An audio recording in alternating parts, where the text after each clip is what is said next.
J'ai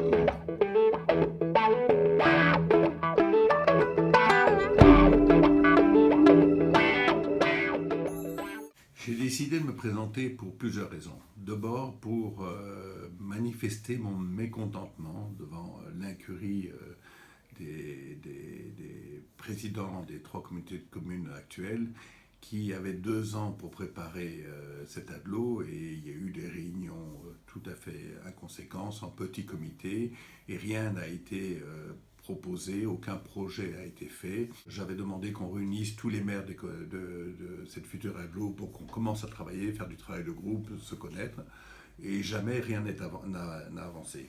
Alors qu'au mandat précédent, les 3 communautés de communes, les 3 présidents avaient fait un travail de fond, auquel j'avais participé d'ailleurs, qui avait préparé la plupart des dossiers. Ça ne s'était pas fait en dernière minute, pour des raisons dites politiques, parce qu'on ne pouvait pas imaginer qu'un maire communiste de Brignoles soit président d'une communauté d'agglo, donc tout ça a capoté à quelques mois des municipales.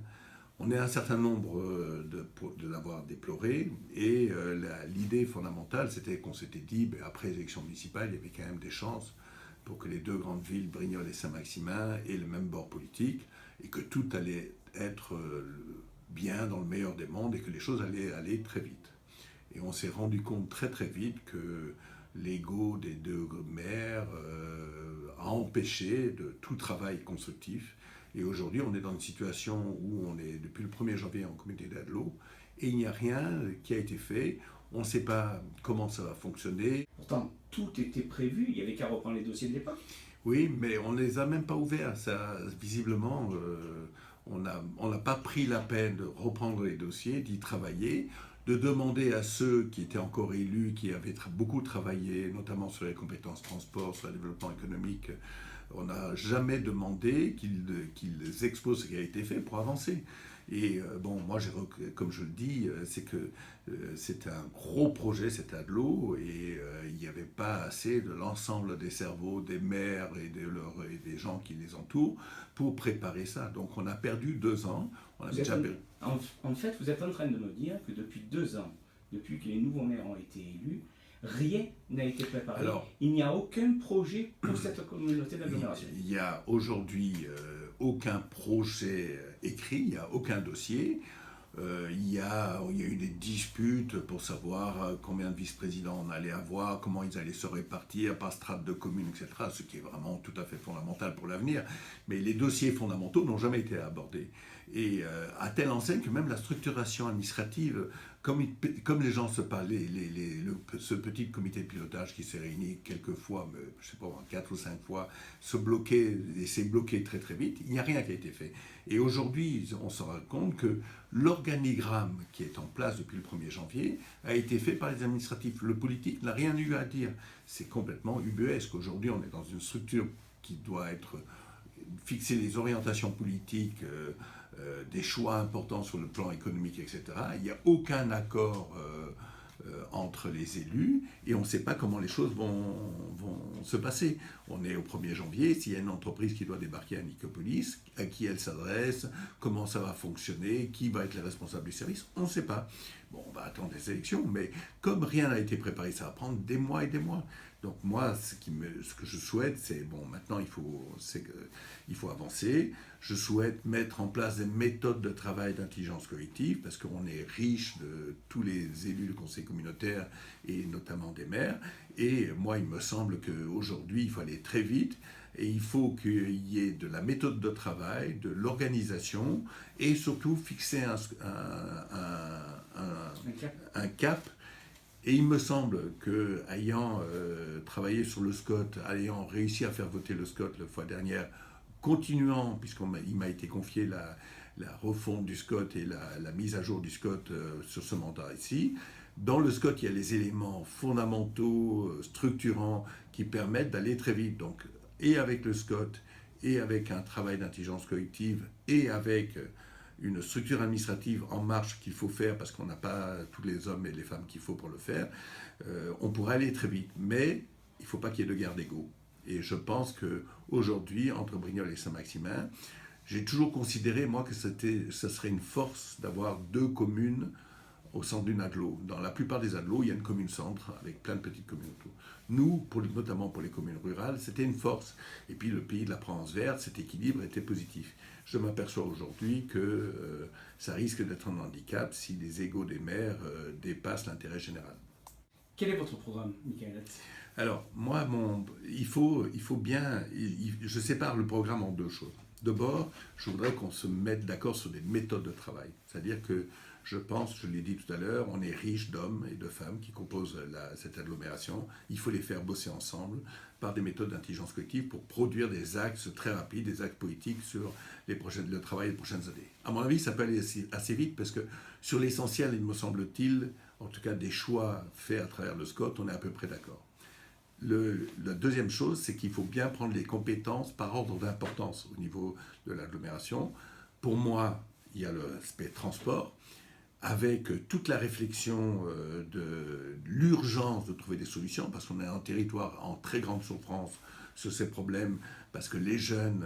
Tout en sachant que sans ne pas avoir pris la compétence agglo et ne pas avoir pris la compétence transport, on perd 2 millions d'euros depuis 2 ans. Voilà, mais tout à fait. Donc j'allais dire, le vrai problème, c'est qu'il faut qu'on étudie toute la politique de transport, que le Conseil général et le Conseil départemental et le Conseil régional nous redonnent le dossier, qu'on étudie l'impact de la nouvelle taxation auprès des entreprises et le service qu'on peut apporter, et qu'on apporte une réponse, notamment aux salariés et aux jeunes, pour qu'ils puissent se déplacer plus facilement sur ce territoire qui souffre énormément du manque de transport. Le problème du transport est aussi important que le problème du logement. Aujourd'hui, on ne peut pas concevoir un développement économique sur ce territoire si on ne résout pas et le problème du transport d'un côté et le problème du logement.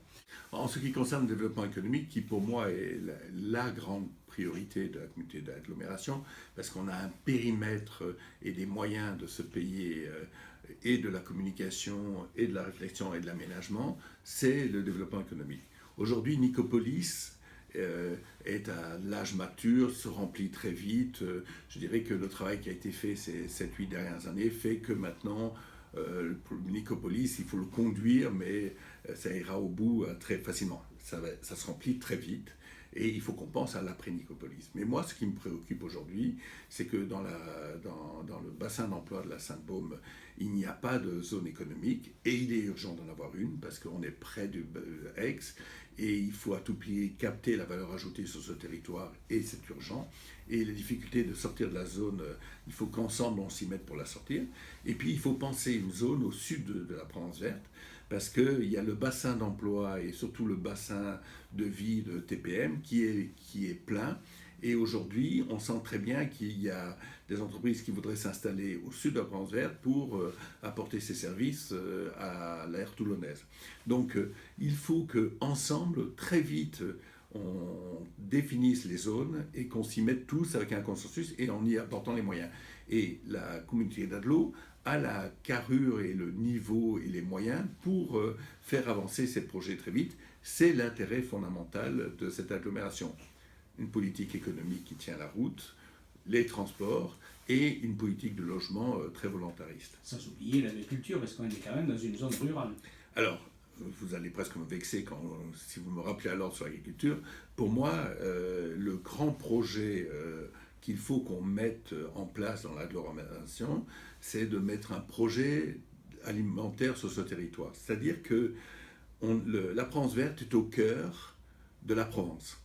À 1 heure de route, il y a à peu près 4 à 5 millions de consommateurs. Il faut à tout prix qu'on se mette dans la stratégie de dire que demain, on sera le jardin potager, le grenier de la Provence. Parce que le jour où les coûts de transport vont augmenter, on sera très content d'avoir les terres agricoles. Donc le SCOT se met en place pour protéger les terres agricoles. Et puis, si l'ensemble des collectivités territoriales se mettaient à décider que les cantines soient à 25-50% bio, si les autres collectivités faisaient un grand effort à ce niveau-là, on aurait très vite un appel d'offres qui mettrait en marche une agriculture de proximité, en installant soit des jeunes agriculteurs venant de milieux ruraux, soit des néo-ruraux. Il y a de la place, il n'y a qu'une question de volonté. Moi, comme j'ai eu l'occasion d'en parler récemment, la commune de Paris a décidé de passer en bio 30% de ses aliments, de ses cantines il y a 10 ans. Aujourd'hui, sur 30 millions de repas qu'ils présentent par an, ils en font 10 en bio. Ça a eu un impact extraordinaire sur l'agriculture du bassin méditerranéen. Eh bien, si Paris le fait, pourquoi pas les communes de la France verte ne feraient pas la même chose? Et c'est un élément multiplicateur et ça fixe un territoire, ça crée de la valeur ajoutée et puis ça prépare pour l'avenir parce que ce qu'on fait pour nos cantines, les communes importantes à côté vont le faire et nous pourrons les fournir et ça donne un sens à ce territoire. Donc, on peut aussi résumer le fait qu'une communauté d'agglomération sur un territoire rural mériterait peut-être un président rural. Il ne me semble pas tout à fait illogique que dans une communauté d'agglo qui est essentiellement rurale, un maire ait envie d'être président, un maire rural ait envie d'être président de cette communauté d'agglo. Symboliquement, je trouve ça important parce que aujourd'hui, Brignoles et Saint-Maximin, ce n'est pas des grandes villes, c'est des communes rurales, des grosses communes rurales dans un milieu rural. Donc je ne vois pas pourquoi la présidence serait obligatoirement réservée à ces deux communes-là. Et puis par ailleurs, ma candidature, elle se justifie par plusieurs choses, par mon histoire de maire de Corrence. Depuis 20 ans, j'ai donné un sens à cette commune avec les équipes qui m'accompagnaient aussi bien sur le développement économique en étant la première commune bio de France, que sur le plan culturel avec le chantier qui est un organisme reconnu sur le territoire et même au niveau national. Après, en tant que chef d'entreprise, j'ai toujours montré que j'étais capable de penser et d'organiser les choses en créant de la valeur à travers concept emballage. Je connais bien le milieu agricole parce que je suis vigneron au domaine des Aspres. Donc, j'estime avoir eu la connaissance, la compétence de ce territoire pour l'incarner et pour le mettre en place dans les prochaines années. Donc, ma candidature à la présidence de la France verte, elle me semble naturelle et évidente. Quelle chance vous donnez de l'emporter? Je suis réaliste parce que je suis le petit poussé à travers un pot de terre et un pot de fer. Je suis tout petit. Je veux, par ma candidature, témoigner d'une autre vision du territoire, d'une vision où l'ego des grandes villes n'est pas là. Je suis réaliste sur mes chances, mais en démocratie, honneur aux perdants, car c'est eux qui font vivre la démocratie. Et si des fois vous étiez pas au deuxième tour, qu'est-ce que vous feriez? Quelle attitude adopteriez-vous? Je pense que j'appellerai à ceux qui m'ont fait confiance au premier tour à réfléchir, à apporter leur voix à celle qui a une bonne vision du territoire et celle qui a des bonnes méthodes de travail. Merci beaucoup.